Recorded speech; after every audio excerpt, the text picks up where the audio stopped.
হাসিনার পতনের পর আত্মগোপনে থাকা পুলিশ সদস্যরা কে কোথায়? পুলিশ সদর দপ্তরের তথ্য অনুযায়ী বিভিন্ন অভিযোগে ৫১ জন কর্মকর্তাকে বাধ্যতামূলক অবসরে পাঠানো হয়েছে এবং ৮২ জনকে ওএসডি বা বিশেষ ভাব্য কর্মকর্তা করা হয়েছে। কিন্তু সবচেয়ে বেশি চাঞ্চল্য সৃষ্টি হয়েছে সেই সব কর্মকর্তাদের নিয়ে যারা গণ আন্দোলনের সময় ক্ষমতার কেন্দ্রে ছিলেন এবং এখন উধাও। আত্মগোপনে থাকা কর্মকর্তাদের মধ্যে সবচেয়ে বেশি আলোচিত নাম পুলিশের counter terrorism and transnational crime ইউনিটের সাবেক প্রধান মনিরুল ইসলাম। সরকার পতনের পর তিনি দেশ ছেড়েছেন নাকি দেশেই আছেন তা নিয়ে ভিন্ন ভিন্ন তথ্য ভাসছে। যদিও সামাজিক যোগাযোগ মাধ্যমে তিনি সক্রিয় ছিলেন, তার অবস্থান শনাক্ত বা গ্রেপ্তারে পুলিশের অনীহার অভিযোগ রয়েছে। সম্প্রতি একজন বিদেশি সাংবাদিক দাবি করেছেন মনিরুল ইসলাম ভারতে অবস্থান করছেন। অন্যদিকে ডিএমপির আরেক বিতর্কিত সাবেক অতিরিক্ত কমিশনার হারুন অর রশিদও লাপাত্তা। তার বিরুদ্ধে সর্বমোট ৩৮টি মামলা দায়ের হয়েছে। ছাত্র জনতার আন্দোলনে গোলবর্ষণের নির্দেশদাতাদের অন্যতম হিসেবে তার নাম উঠে এসেছে। গুঞ্জন রয়েছে তিনি কানাডায় পালিয়ে গেছেন। তার মতো একজন আলোচিত কর্মকর্তার দেশত্যাগ আইন প্রয়োগকারী সংস্থার ব্যর্থতাকেই স্পষ্ট করে। ধোঁয়াশা কাটছে না ডিএমপির সাবেক কমিশনার হাবিবুর রহমানকে নিয়েও। ৫ আগস্ট সরকারের পতনের পরও তিনি ডিএমপি কমিশনারের দায়িত্বে ছিলেন। এরপর তাকে আর কর্মস্থলে দেখা যায়নি। ধারণা করা হচ্ছে তিনি দেশ ত্যাগ করেছেন। তার বিরুদ্ধে অভিযোগ গুরুতর।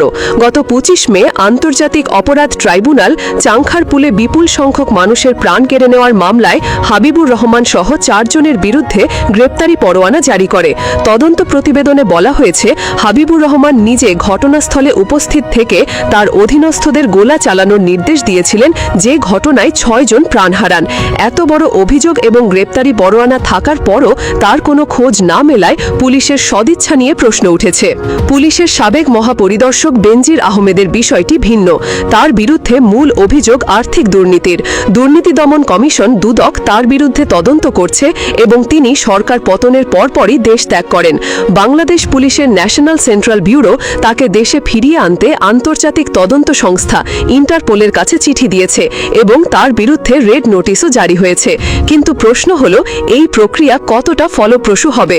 অবসরপ্রাপ্ত গোয়েন্দা কর্মকর্তারা বলছেন ইন্টারপোলের রেড নোটিশ এবং মিউচুয়াল লিগ্যাল অ্যাসিস্ট্যান্স চুক্তির মাধ্যমে যে কোনো দেশ থেকে পলাতক অভিযুক্তদের ফিরিয়ে আনা সম্ভব।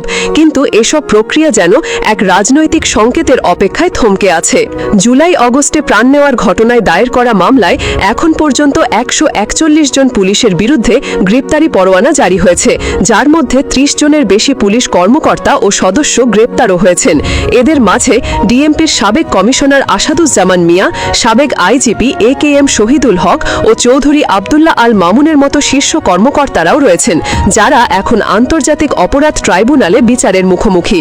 ছাত্র জনতার ঐতিহাসিক অভ্যুত্থানে শেখ হাসিনা সরকারের পতনের পর থেকেই তোলপাড় চলছে বাংলাদেশ পুলিশের অন্দরে।